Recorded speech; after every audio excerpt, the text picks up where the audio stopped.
So, friend of the channel is back with another FNAF video. This time asking the age-old question that we still don't know anything about, which is very bizarre because as much as people talk about the FNAF story has been solved or it is solvable or it's not solvable, something that is still lingering to this day that is, to me, as someone who's been a fan of the FNAF community since very beginning when it first had its apex popularity in the FNAF 1, FNAF 2 days, something that has always confused everybody, including me, is what did FNAF 4 mean? Anyway, let's do it. Because let's figure it out. Maybe then we can finally answer something that's been lingering since 2015 for over a decade. What has FNAF 4 been about? After Didophobia came out, I made a pretty bold claim that literally all of FNAF 4 is fake. Not to say that it's a game or anything, but to say that literally none of it happened. It could all be a simulation by William Afton to either study fear or maybe recreate the life of the crying child that did happen. The goals are unclear, and admittedly, at the time, it was kind of a stretch. But knowing what we do now, especially after Secret of the Mimic, I think I was right. Slices, put on your aprons and let's bake ourselves a theory. So why do I think FNAF 4 is entirely fake? Again, it has to do with the story Didophobia, a short story from the 8th volume of Tales of the Pizzaplex, B7. Not only that, but another reason why FNAF 4 may or may not be real is we have the constant reminders from Scott when originally it was just 4 games. 4 games, 1 story. What is seen in the shadows is easily misunderstood in the mind of a child. At the time, the one and only child that we had knowledge of in the series was the FNAF 4 crying child. And do we have a name for him? No, we do not. Is the FNAF 4 crying child who we play as in the FNAF 4 Nights? Probably not. But at one point, that is what we believed. It also is at one point of that was what we saw for the Bite of 87, but actually was the Bite of 83 or the Chump of 83 or whatever iteration of biting in years in the 80s you have to reference.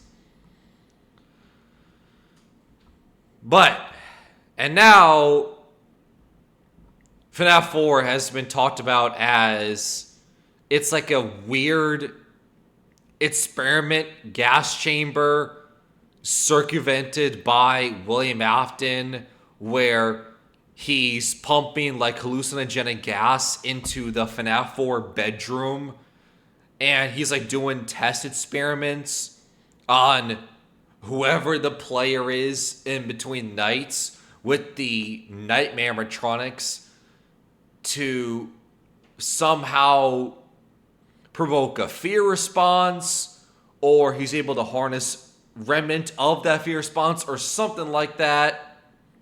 It's hard to say, and that would explain why in Sister Location there is the hidden room, the hidden bunker with the cameras showing the FNAF 4 bedroom, because there's William Afton there using the cameras to see how his experimentation is working on the fear response.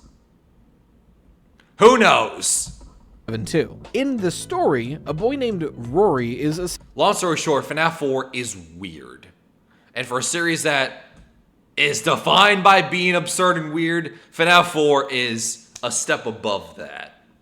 Essentially experiencing exactly what we see in FNAF 4. He's having a horrific nightmare where his doors won't shut, his closet keeps opening, and animatronics keep attacking him. Freddy, Chica, Bonnie, and Foxy. But after he's caught, he wakes up, and we get to see his day-to-day life. He goes to get ready for school, he gets his stuff together, eats a little bit of breakfast out of the fridge, but he needs to brush his teeth and take a shower. But his mom is in the bathroom. So he waits around and keeps knocking on the door, but there's no answer. She just won't get out of the shower. Eventually, he wanders around the house long enough that it feels like lunch is already here and he starts getting tired. So he just figures, He missed today at school, he'll try again tomorrow, lays down, and goes to sleep, only to have the nightmare again. However, near the end of this nightmare, something in this facility stops working. Hissing stops. Hallucinogenic gas stops being pumped into wherever Rory actually is. And once he wakes up, the house he once knew is now dingy and run down. It looks more like a warehouse that kind of resembles a house. What's more is there are mannequins on sticks that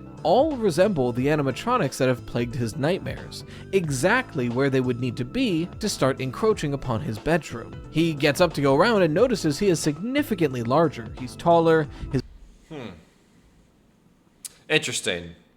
Now again, I'm a huge casual when it comes to the books. I did not read any of these Fantastic Fright stories, so fair warning.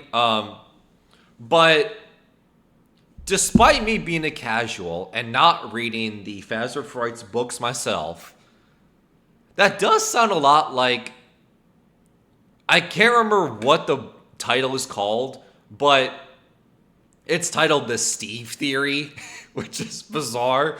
But the Steve Theory is, the book was literally titled Help Wanted.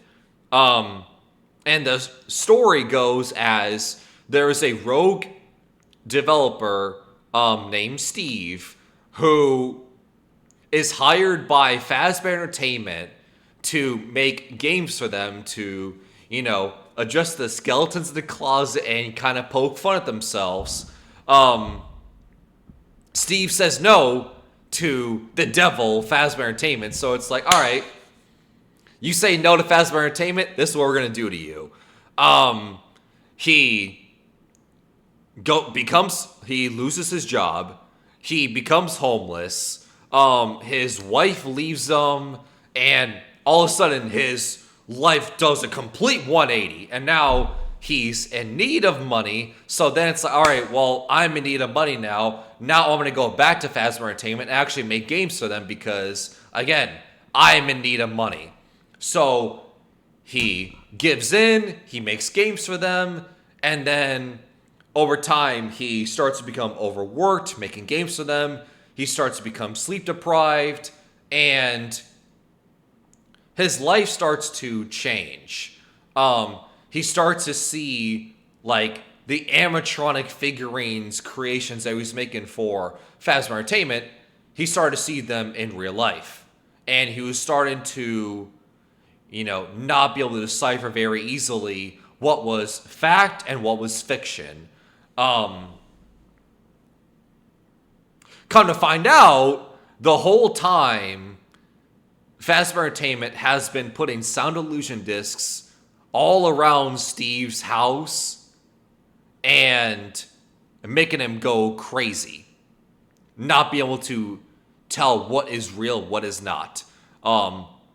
His wife turned out to be just a mannequin. And from what I know, the mannequins are visually a lot similar to the staff bots from Security Breach and the Ruin DLC, that era. That's how they are described. So, yeah. So, I don't know if it's the exact same story, exact same idea, but I know, at least at one point, there's a rogue indie game developer that was making games for Fazbear Entertainment, but his life was completely shifting based on sound illusion discs and nightmares and not being able to decipher what's real, what's not.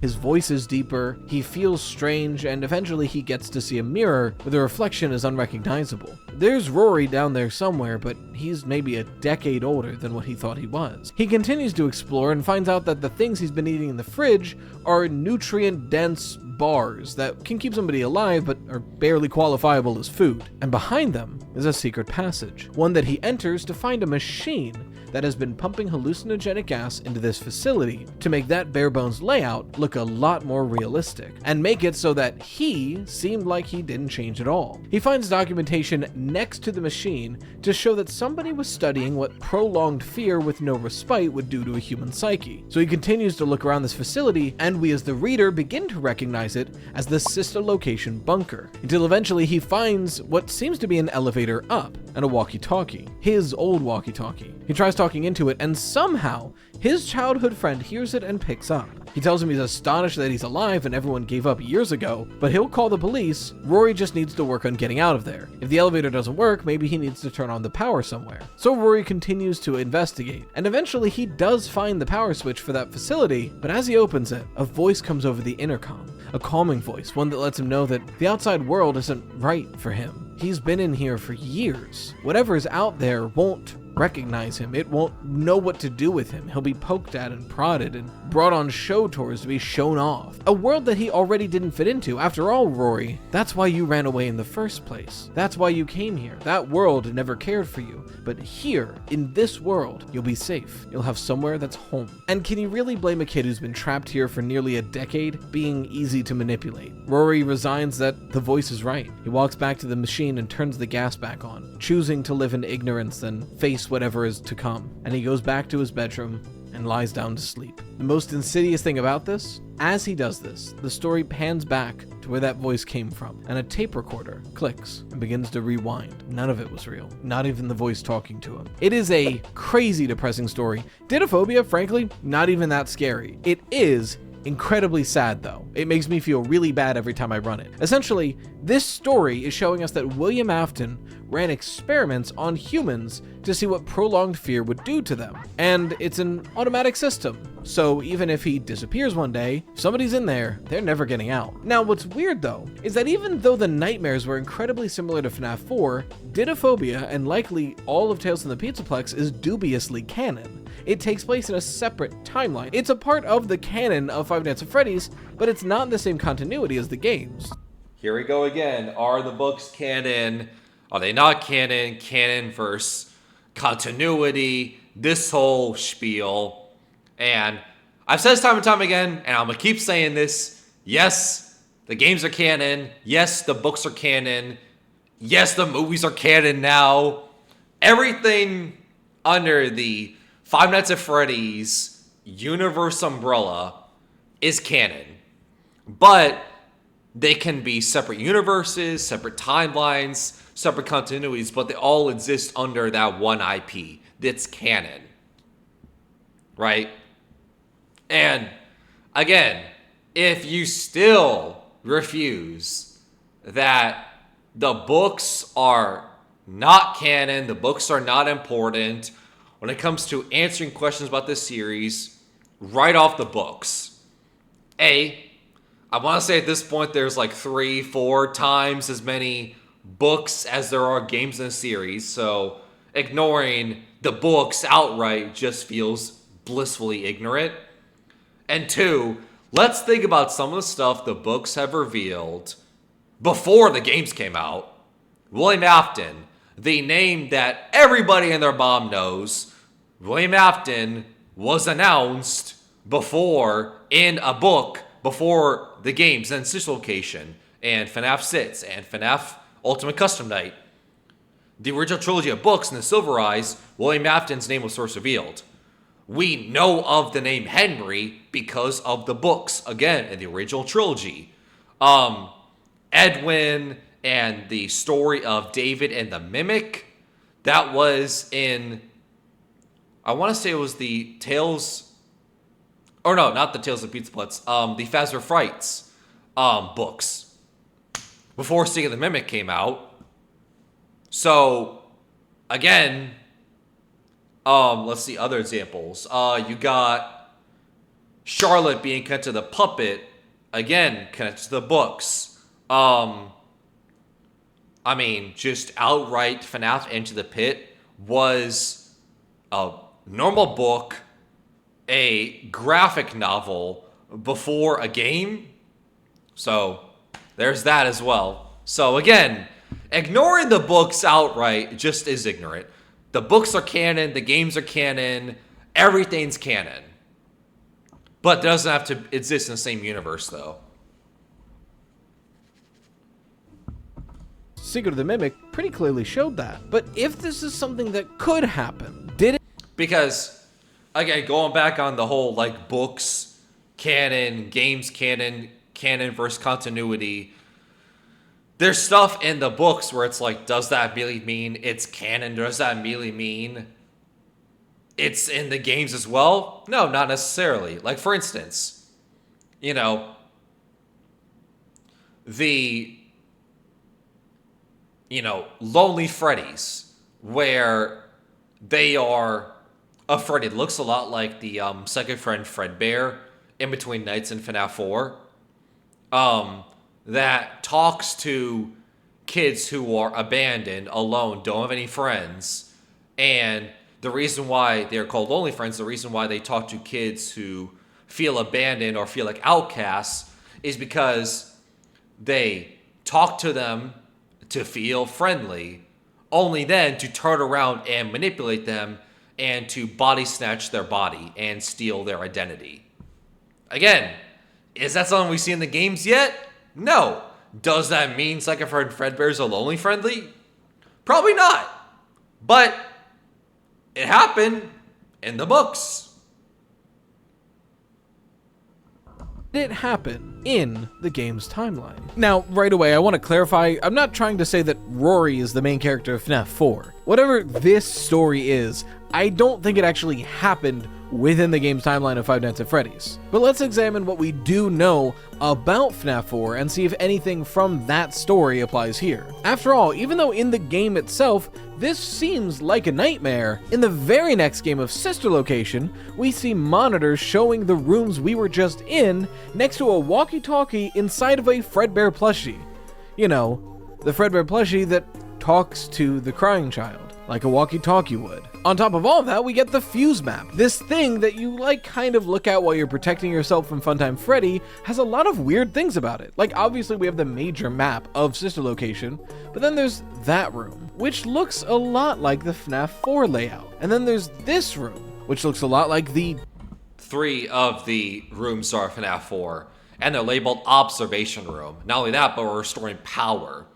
Meaning, it was a confirmation that FNAF 4 and its location bunker are connected and built on top. The FNAF 4 house, its location bunker is built underneath that because they were connected power-wise. Daytime minigame layout. And then there's this room, which looks a lot like Fun with Plushtrap. Like, there's weirdness here. Why would the fuses of a hallway, the bedroom and hallways adjacent to it, and the sidewalk and Fredbear's and house all need to be on this fuse map? Even if we're to give the benefit of the doubt that the FNAF 4 house and Fredbear's and the sidewalk all have their powers linked up to the fuses in Sister Location, which is strange enough, why are they listed twice? And that's what's very weird about this map and everything. And if you extrapolate even further of people comparing the scooping room from Sister Location and correlating to be like, oh, what if that is the same scooping room that we see in one of the secret bonus endings and the end of FNAF Security Breach Ruin? So let's just extrapolate that and just take that literally. All right, so that is the same scooping room in Ruin as well. So that would then mean that FNAF 4, Sister Location, FNAF 6, because again, remember, FNAF 6 was built underneath the Pizzaplex. So, recap again. FNAF 4, FNAF 5, FNAF 6, FNAF VR Help Wanted 2, Security Breach, Ruin are all connected, built on top of each other. All those games. Now again, I am not one to believe and go that far. I don't think it's the same room. I think maybe it's inspired by the scooping room, but I don't think it's the same location. Because again, if it was, that would mean that 6 or 7 games of locations built on top of each other. I don't know about that. And again, this is FNAF we're talking about. So me not being too sure about something, me or Fuse and something being like, that feels like a stretch. Then what series we're talking about here? The entirety of the FNAF 4 house is supposedly here. Why is it also here and here? That's suspicious. Also, if you couldn't tell, I got a new green screen, so I'm having some fun with it. Hopefully it looks good. I don't know. This is the test and the first time I'm using it. Not to mention on that fuse map, the suspicious fuse map we just brought up, all these fuse locations aren't like lights or power grids. They're where animatronics are, or at least animatronics could be. So why are all these animatronics being powered by the fuse map in sister location if it's not even connected? So even before I guess a follow-up to that is, my question would be, if animatronics are in all those rooms, that would then mean Plushtrap is animatronic. Is he? What is Plushtrap? Who is Plushtrap? How is Plushtrap? Because what is it? Because if we're going from the books,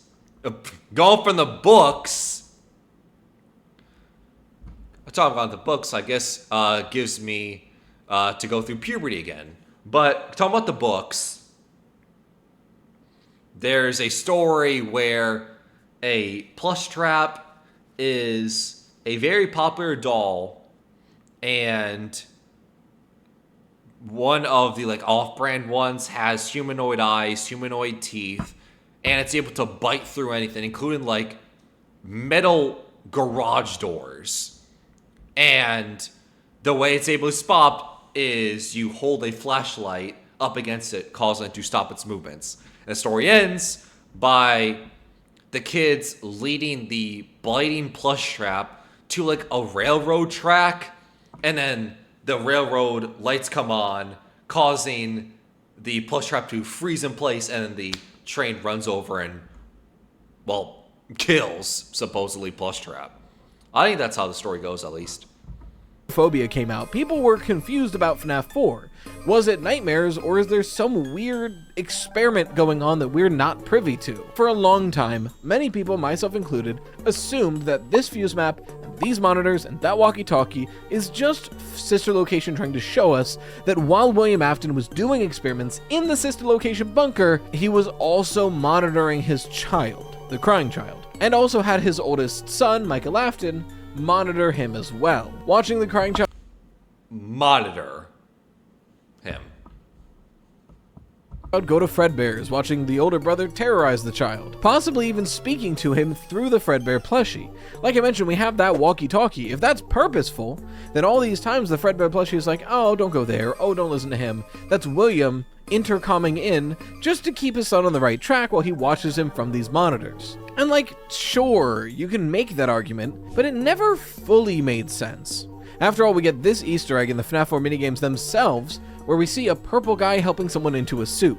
And sure, not every purple guy is William Afton, but a guy in the shadows, colored in as purple, helping somebody get into a Springlock suit feels like a William thing. Not to mention the general layout itself. Look at Midnight Motorist. If you are to make the assumption that this building is where Fredbear's was, and it's juniors at this point in the timeline, and that this building is the Afton household, which I think is fair, right? Looking into the general layout of Secret of the Mimic, which we'll get into where this game comes into play later, if we are to assume that the Murray's Costume Manor house and factory turn into FNAF 4 and Fredbear's, then this map is almost one-to-one, right? We have a big parking lot with a restaurant, and then a winding road in the woods to a house. That lines up super good. You know what doesn't line up?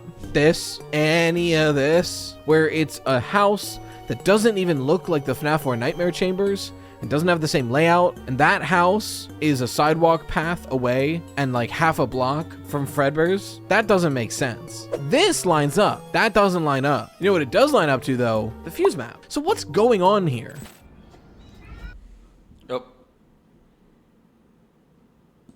Not spawned. At the beginning, when Dinophobia came out, I made a theory saying that all of FNAF 4 was fake, or at least the nightmares we see in FNAF 4 are based on something the player character experienced like a fake FNAF 4. Essentially, what if the experiments we see in Didophobia happened in the game's timeline? After all, in Sister Location, we learned that somebody who's watching the same hallways in FNAF 4 could be talking through all of the plush Fredbears out there, and the Fuse map is showing us the layouts of FNAF 4 being powered by Sister Location. Not to mention, and here's where it gets crazy, what do we see throughout all of Sister Location? Pipes and tubes, and these gas tanks. Now, I want to be clear, when you're playing Custom Night, you have an oxygen meter, and if these are getting attacked, your oxygen goes down. So I want to be clear, the game implies their oxygen, but one, Custom Night is not canon, it's something that is just for the player to enjoy, and two, the actual models of these canisters themselves are not labeled. So if we have the infrastructure to be pushing gas throughout this entire Sister Location Custom Night, canon, not canon.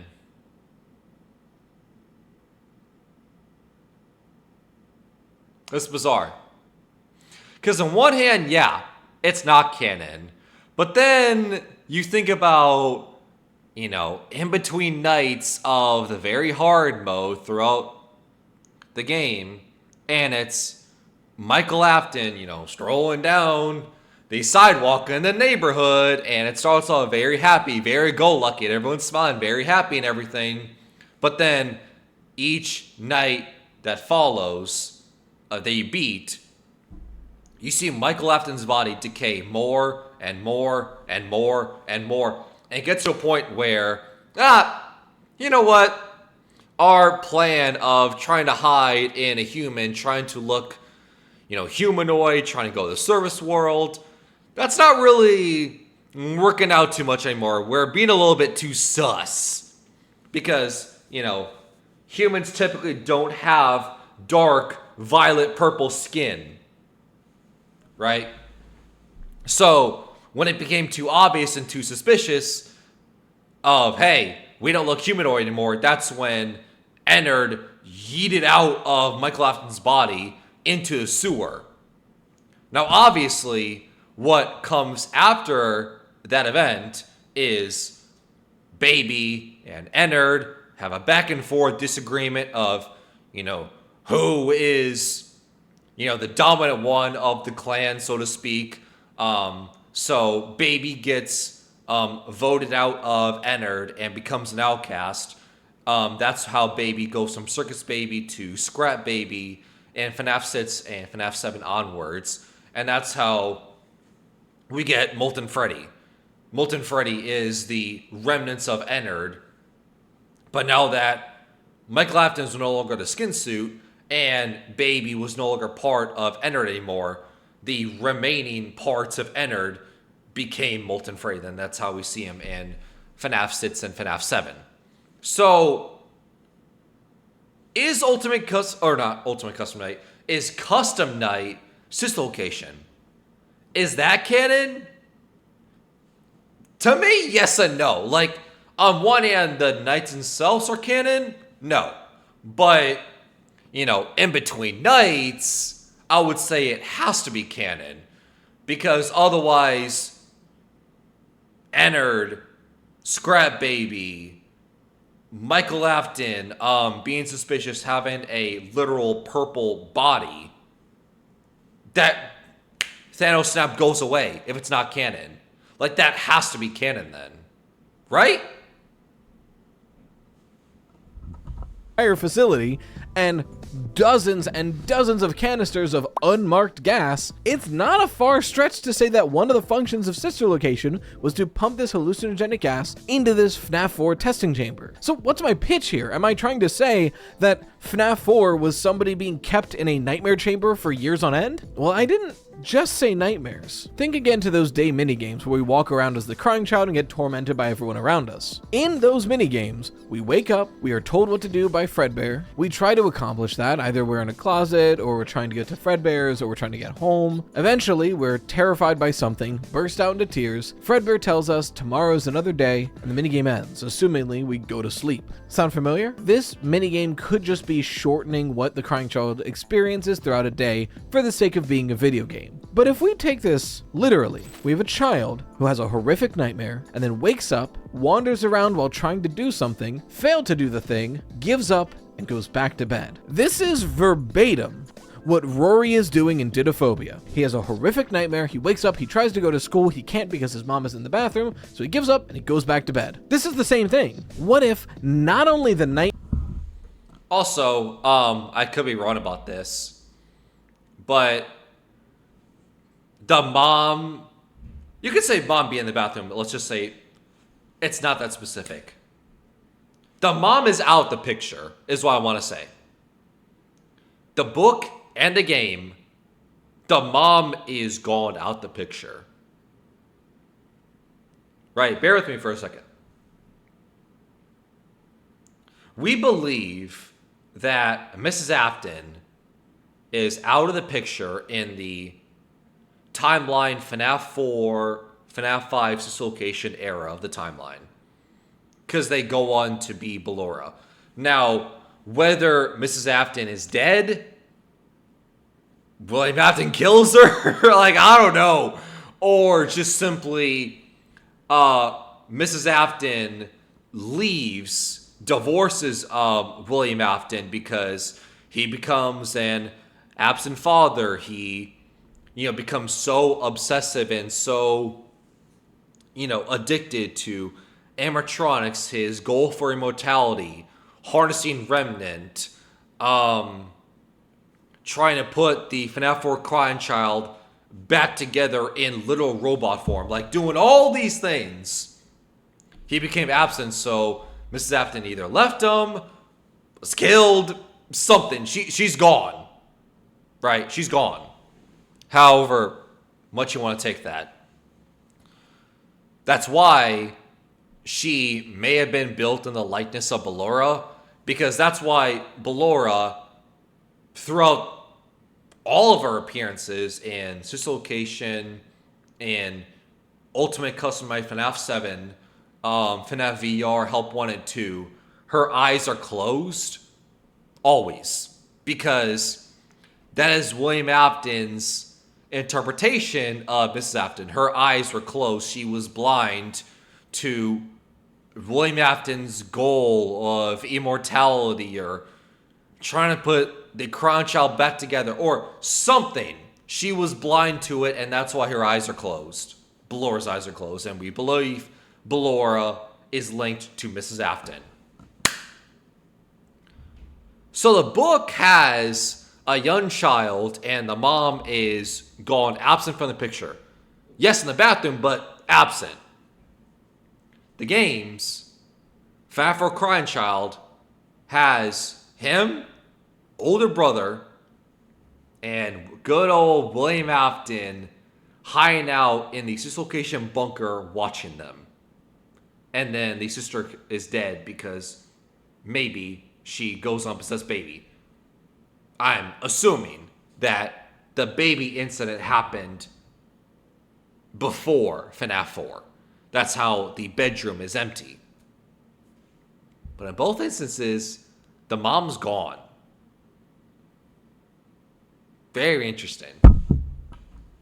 Nightmares, but the daytime minigames are part of these FNAF 4 testing chambers. William Afton wasn't just trying to study nightmares, he was recreating the life of his youngest son. He was recreating the day and night experiences of his child. And all of this would be in the chambers connected to the Sister Location bunker. But I can take it a step further than that, because think about the chambers we have so far. We have a fake bedroom, a fake outdoor area, and a fake pizzeria. Well, as user thinking caps, an underground fake pizzeria. I know another fake pizzeria, one that Henry Emily may have made for FNAF 6, something to lure in all of the remaining people in this plot to burn them all up and put everybody to rest.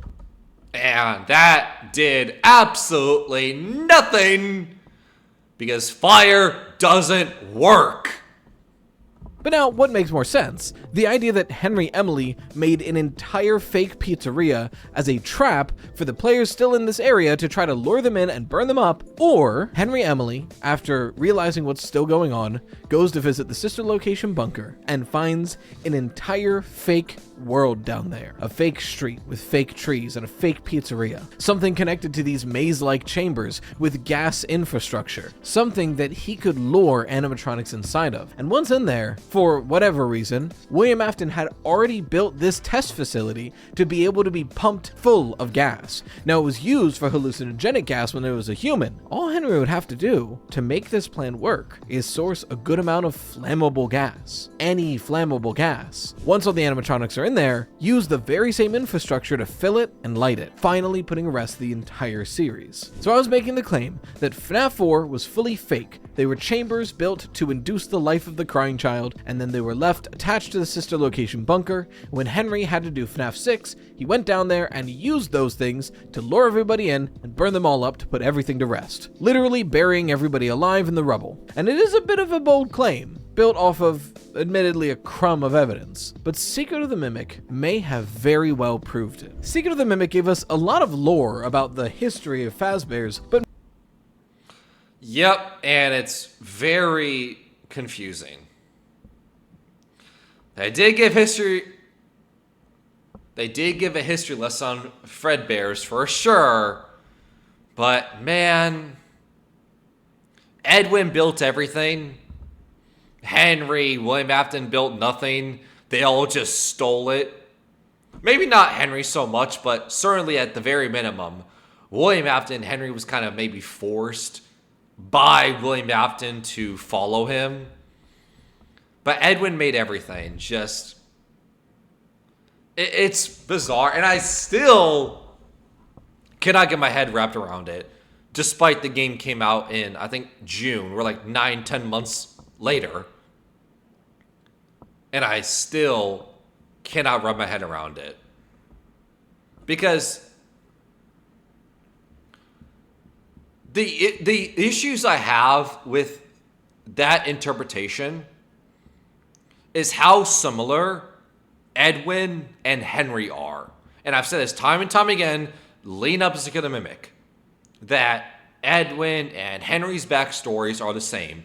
They are fathers that are genius animatronic inventors that both have a young child killed at a young age, and then they are grieving fathers, and in their grief, they build a robot form in the likeness of their dead child. Said now robot dead child goes on to be a villain and kill people. In Henry's case, it was in the fourth closet and with baby Charlotte, which is bizarre. But in Edwin's case, it obviously is David and the Mimic. Right? But the similarities don't stop there. Because FNAF 6, when that game came out, we saw the Mimic Rebellions for the first time. And we're like, wait, who are these animatronic rejects? What's going on here? Why are they important? Right? Scott just want to add a pig animatronic and a hippo animatronic because of meme fodder, I guess. But then they show up again in Ultimate Custom Night. And not only they show up, but you can make the argument they're the most important characters in that game. And that's saying something with 50 plus animatronics. 50 animatronics plus hidden ones.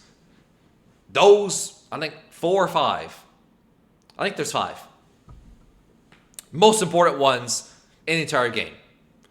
Because every now and then, you'll get hidden death lines that is way more beyond that. Not the goofy fun that Fazbear Entertainment is known for, family fun time, but it's a lot more sinister. And it's a lot more like,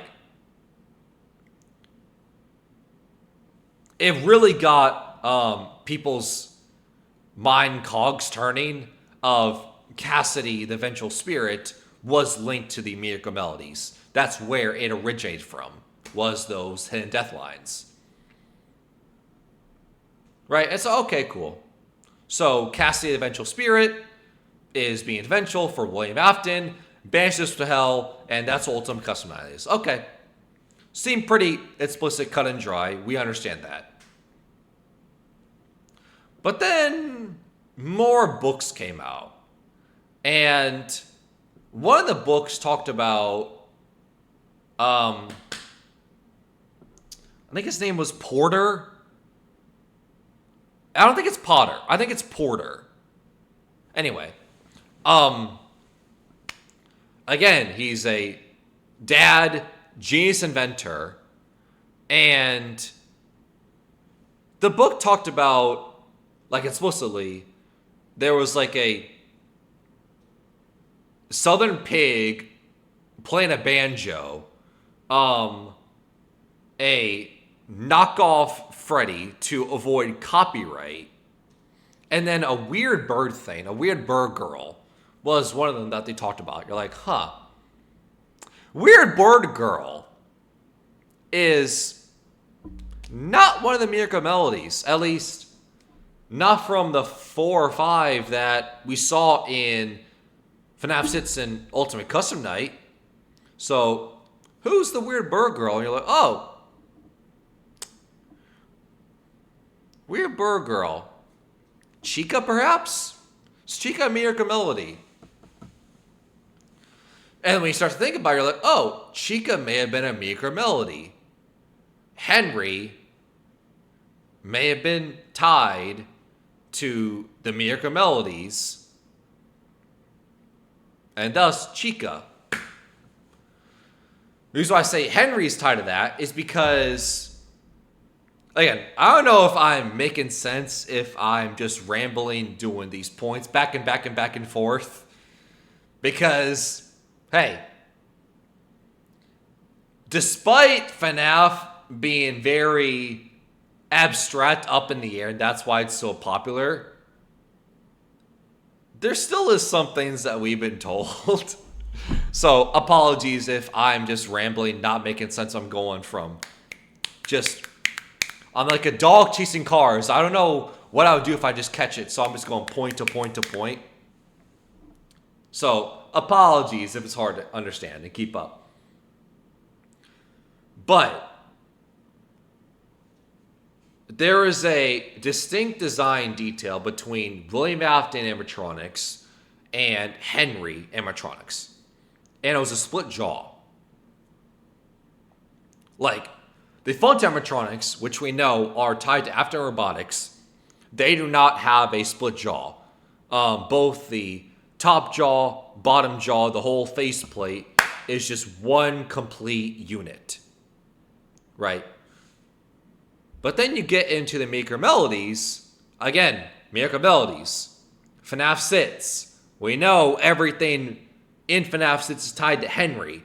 So anything in FNAF 6 is immediately connected to Henry. Right? You look at the Miracle Melodies and you see a split jaw where the mouth is open, top jaw and bottom jaw, and there's like 1 or 2 like steel bars holding the jaws in place. And you're like, huh, that's a very interesting design detail. Then you look at FNAF 2 Withered Chica, and you look at it and you're like, oh, that's a split jaw.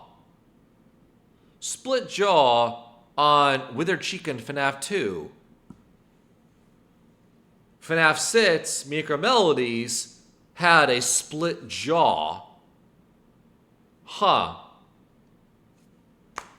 Weird Bird Girl, Miracle Melodies, Withered 2 Chica, split jaw.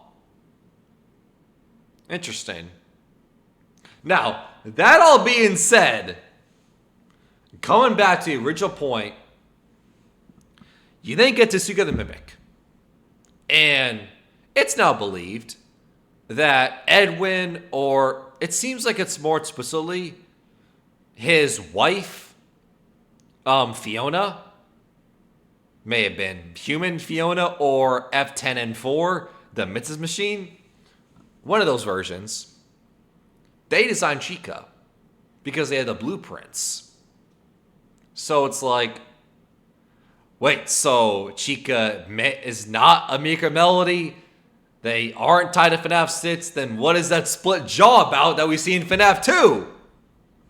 but mostly in the beginning of the timeline. One of the biggest crumbs of information is the origins for a lot of the buildings we see throughout the franchise. It honestly seems like William Afton likes to reuse buildings quite a lot, and we know where it started from. Through the emails you get in the game, you learn that after William Afton helped Edwin Murray ruin his business, he buys up all the land, Murray's house, the factory, and everything underneath, including the fake pizzeria that Edwin Murray was building for them, and the tunnels that connect it to the underground laboratory that's beneath Murray's house. And this layout is eerily similar to what I and many other theorists have been predicting the actual layout of the security breach environment is meant to be. The FNAF 4 house, the sister location bunker, connected via tunnel to the FNAF 6 pizzeria underneath the Pizzaplex. And this layout, this U-shaped layout, can be seen throughout most of the franchise. The FNAF There's other games in there as well, but we'll move. 4 house is always there, sister location is always there, and the Pizzaplex, while it is a massive mall now, at some point very likely could have been either Fredbear's or Freddy Fazbear's Pizza or whatever the restaurant of the time was. And now we understand where this weird layout came from. A once very successful businessman had built this entire testing facility and connected it to his original factory, and at some point was hired by Fazbear to make a fake pizzeria under the factory to show off what Fazbear and what their animatronics could do. And it's this layout that's been reused like 4 times now. And William Afton got to buy this entire lot and renovate it as he saw fit, which is how he has the FNAF 4 house with an underground testing facility way earlier in the timeline than we previously thought possible. Think about what I've just said. This is damn near definitive proof. If this fake pizzeria, the one that we get to explore, surrounded by open rooms that could be reused, If this is canon, which I think this ending is canon, was used by Henry Emily, which again, why would there be multiple fake pizzerias in the same location? Then this is definitive proof that there is a fake pizzeria connected via architectural tunnels to the sister location bunker, or at least what would eventually become the sister location bunker. We know for a fact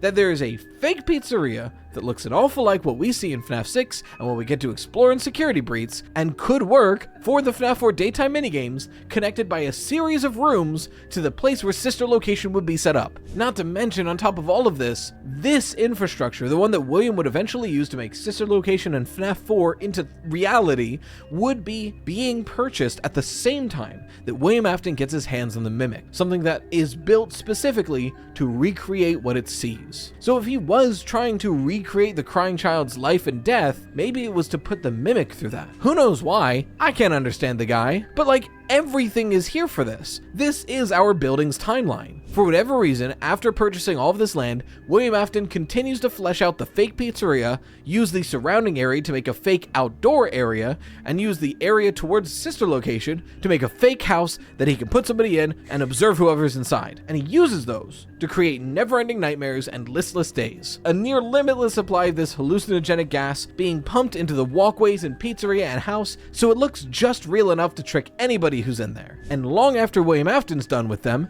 Henry Emily finds it when trying to figure out how to beat everything going on, and realizes if he can lure everybody back there, all he has to do is switch the gas to something flammable, and he can put a permanent end on this entire situation. And that's not even to mention the connection with the tape recorders. We know that in Didophobia, there's a fake pre-recorded voice talking to Rory. These Fredbear plushes could be very well the same thing. It might not be a walkie-talkie, it might just be press the relevant button. Who knows? All I'm saying is all of the evidence keeps pointing more and more to the FNAF 4 day and night minigames being fake chambers. Now, I still think the gameplay of FNAF 4 is Michael Afton's nightmares. It's why we hear the FNAF 1 phone call. But I think those nightmares are based off of his experiences being locked in these very same chambers. And I'd put money down, not a lot, I don't make that much. I float by, especially in this economy. But regardless, I'd put money down that the next FNAF game that continues the timeline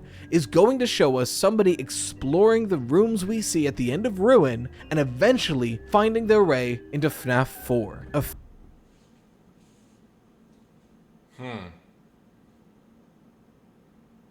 Interesting. So let's think about that for a second. Again, we don't know if FNAF game's coming out this year. I hope so. I want there to be a FNAF game coming out this year. I want it soon. I want it now. Man.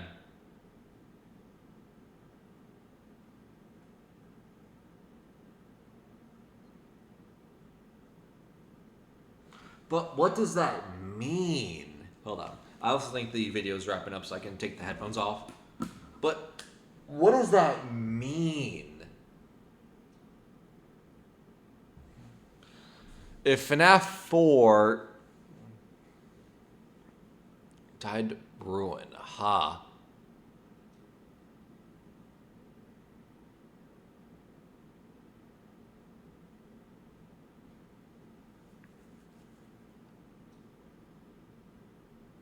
Because to me, if we're going to do anything right, let me think about this.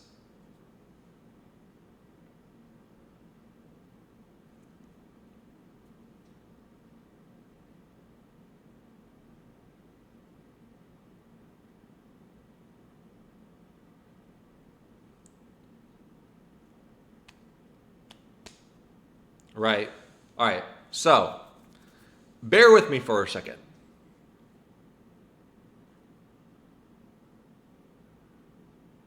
And I'm going to leave off with this thought. FNAF 4 tied to the Pizzapletz / Ruin. What do we see throughout the game of the Ruin DLC and the Pizzapletz? We see baby plushies, 2 versions, one with blue eyes, one with green eyes. And to me, that's very explicit. Blue eyes was how Circus Baby was. Green eyes is when they became possessed with Elizabeth Apton's soul, tying to FNAF 4. Because we believe Elizabeth Apton was that empty girl's room in the house. Who's the other plushie we see? It's Nightmarion. And again, we've been told for maybe a decade, I think a decade at this point. Yeah, over a decade. We've been told that Nightmarion is not canon. Nightmare Mangle is not canon. But Nightmare Balloon Boy from the FNAF 4 Halloween DLC is canon.